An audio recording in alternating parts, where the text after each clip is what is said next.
इसी प्रकार अपना ध्यान सम्मुख विराजमान श्री परमहंस महान विभूतियों की दिव्य झांकियों की तरफ लगाते हुए एक बार ऊंचे और मीठे स्वर में मिलकर बोलिए जयकारा।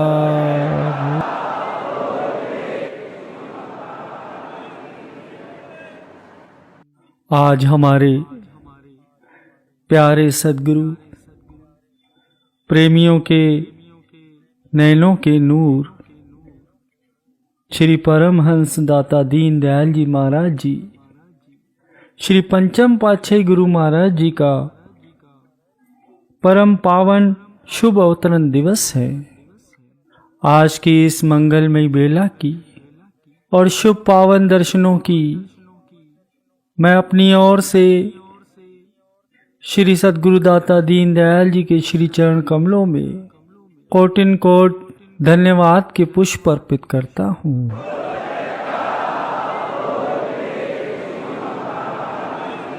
और इसके साथ ही आज के शुभ अवतरण दिवस की सभी गुरुमुखों को लाखों लाख बधाई हो।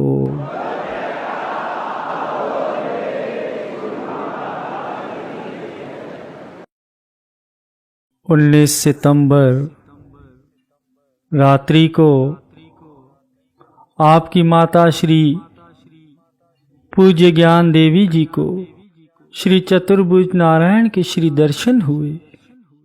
उन्होंने आपसे फरमाया कि हे ज्ञान देवी जी, हम आपके यहाँ कल अवतार धारण कर रहे हैं, परंतु आपको मात्र सुख थोड़े समय के लिए ही नसीब होगा, क्योंकि हमारा ये संत रूप केवल सृष्टि को तारने के लिए ही होगा। हुआ भी ऐसा ही। 20 सितंबर 1926 सोमवार के शुभ दिन गांव अजनाला रायपुर कला संध्या के समय हमारे सद्गुरु दाता दीन दयाल जी का शुभ अवतरण हुआ। बचपन से ही आपने सेवा भाव प्रस्तुत किया। बचपन से ही आप बड़े ही एकांत प्रिय थे। आपको अन्य बच्चों के साथ खेलना कूदना बिल्कुल भी पसंद नहीं था। जब भी आपको समय मिला करता, आप रावी नदी के तट पर जाकर ध्यान में बैठ जाते थे। जब भी मौका मिलता, जब भी छुट्टी मिलती, आप वहीं पर ध्यान पर बैठ जाते थे। इस प्रकार आपने वहां अवतार धारण किया। आपके रूहानी मस्तक के आलोक चारों तरफ फैलने लगा और उससे आसपास के सभी लोग अंदर से इस खुशी से इतने भर उठे कि हर किसी के मुख से यह स्वयं में ही निकलने लगा कि हमें तो ऐसा लगता है कि हमारा ये ग्राम रायपुर कला नंदगांव बन गया है। आप श्री जी की दीक्षा शिक्षा इसी गांव में हुई। जब आप थोड़े बड़े हुए तो दूसरे बच्चों से दूर रावी नदी के तट पर जाकर ध्यान में बैठ जाते थे। जब स्कूल जाते तो स्कूल से वापस आते तो वहां गुरुद्वारे में जाकर ध्यान में बैठ जाते थे। एक बार कुछ बच्चों ने आपसे पूछा कि आप हमारे साथ क्यों नहीं खेलते? जब देखो ये आंख बंद करके आप क्या करते रहते हो? तो आप उनसे कहते कि आप भी हमारे साथ यहां बैठो, ध्यान लगाओ, आपको अंदर में वो दिखाई देगा जो तीनों लोकों में आपको दिखाई नहीं देगा।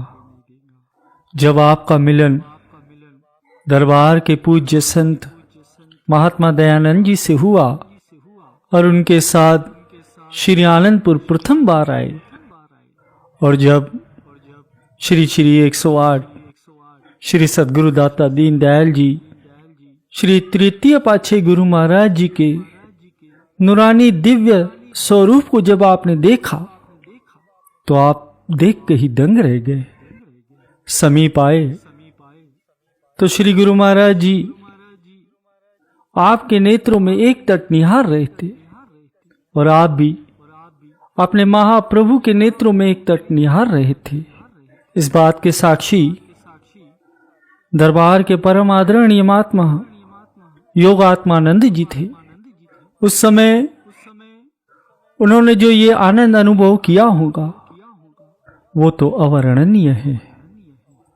और जब सदगुरुदाता दीनदयाल जी महाराज जी, श्री तृतीय पातशाही गुरु महाराज जी ने आपको अपने समीप बिठाकर जब नाम की दीक्षा दी, समस्त विधियां समझाई, रूहानी वेद बताए, उसके बाद तो उनके हृदय में प्रेम का एक सागर सा उमड़ पड़ा। अब एक दिन भी छुट्टी होती, जिस दिन भी छुट्टी होती, आप श्री दर्शनों के लिए चले आते थे और सेवा भी करते थे। अब जब थोड़े बड़े हुए तो आपके पिताश्री आपको कहते कि चलो हमें तीर्थ यात्रा कराइए। तब श्री गुरु महाराज जी ने फरमाया कि हमारा तो सबसे बड़ा तीर्थ श्री आनंदपुर है। जो वहां जाता है, सदगुरु के दर्शन करता है, उसे तो सब तीर्थों का फल मिल जाता है। अब पिताश्री का आग्रह था, आप उनको लेकर गए और जब सब तीर्थों से होकर भगवान शिव की नगरी काशी में पहुंचे, तब पिताश्री को भगवान काशी के मंदिर के द्वार पर छोड़ा और आपने पिताश्री को कहा कि आप जाइए, आप अंदर दर्शन कर लीजिए, हम यहीं बैठते हैं। तो वहीं पास में एक मूर्तिकार था जो मूर्तियां बनाता था। तो आप वहीं पर उनके सामने ही ध्यान पर बैठ गए। आपका तो एक ही काम होता था कि जब भी समय मिलता आप ध्यान में बैठ जाया करते थे। प्रेमियों, श्री गुरु महाराज जी स्वयं भजन किया करते थे और सबको यही प्रेरणा देते थे कि भजन सिमरन करो। उनको शुरू से ही भजन सिमरन का शौक था।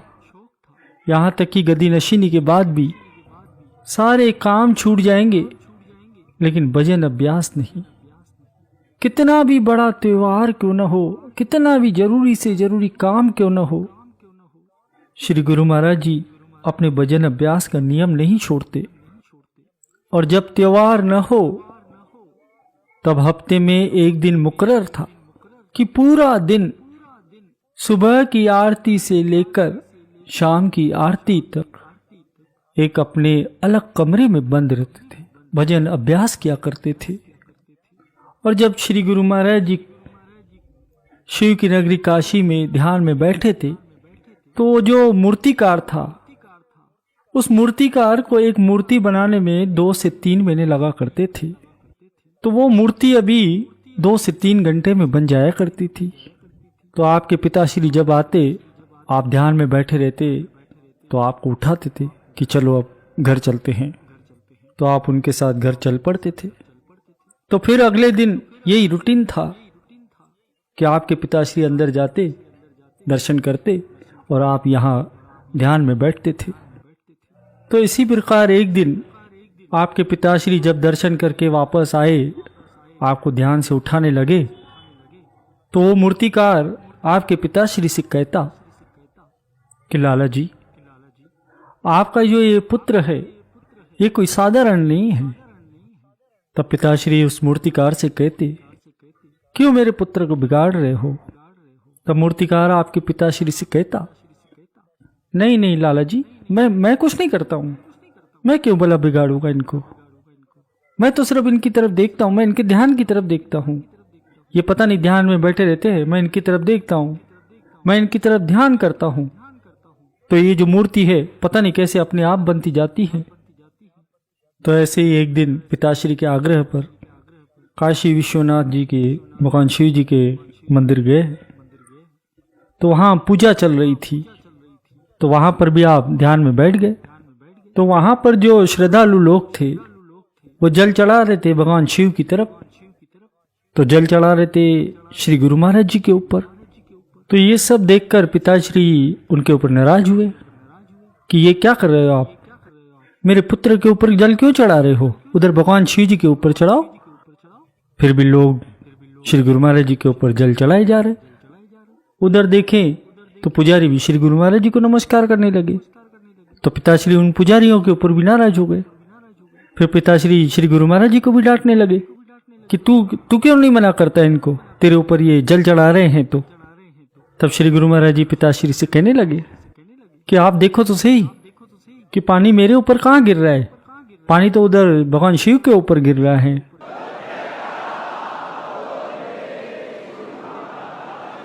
आंखों से ना देखा हो तो विश्वास कर ले। वहां तो कुछ नहीं बोले, लेकिन थोड़ी देर बाद जब बाहर आए तो श्री गुरु महाराज जी से पूछने लगे कि तू सच बता, तू कौन है, क्या तू भगवान है? तब श्री गुरु महाराज जी ने उनसे कहा कि पिताजी, मैं जो कुछ हूं आपके सामने हूं, अब मैं क्या करूं? आपको कुछ और दिखाई देता है और उनको कुछ और दिखाई देता है।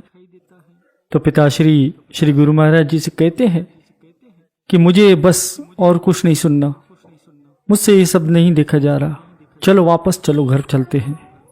तब श्री गुरु महाराज जी कहते हैं कि पिताजी, मैंने तो पहले ही आपको कहा था कि सारे तीर्थ नाम गुरु के चरणों में, हे गुरुदेव प्रणाम आपके चरणों में, कि चलो आप श्री अनंतपुर चलो, वहां पर एक प्रेम की गंगा बहती है, गुरु के चरणों में सारे तीर्थों का फल मिलता है, वो भी बिना मांगे।